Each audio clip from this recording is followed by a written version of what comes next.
Ang mabuting balita ng Panginoon ayon kay San Mateo. Papuri sa iyo, Panginoon.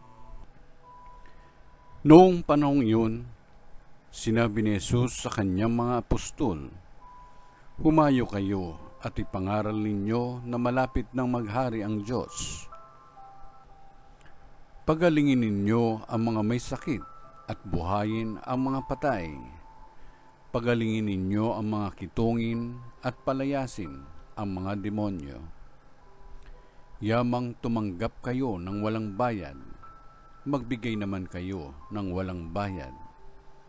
Huwag kayong magdala ng salapi, maging ginto, pilak o tanso sa inyong mga lukbutan.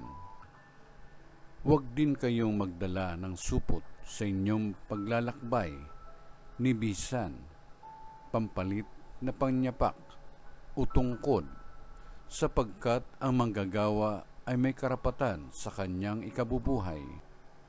At saan mang bayan o nayon kayo dumating, humanap kayo ng taong karapat-dapat pakituluyan at manatili kayo roon habang kayo'y nasa lugar na iyon. Pagpasok ninyo sa bahay, sabihin ninyo, maghari nawa ang kapayapaan sa bahay na ito. Kung karapat-dapat ang mga tao sa bahay na iyon, panatilihin ninyo sa kanila ang inyong bati. Ngunit kung hindi, bawiin ninyo ito.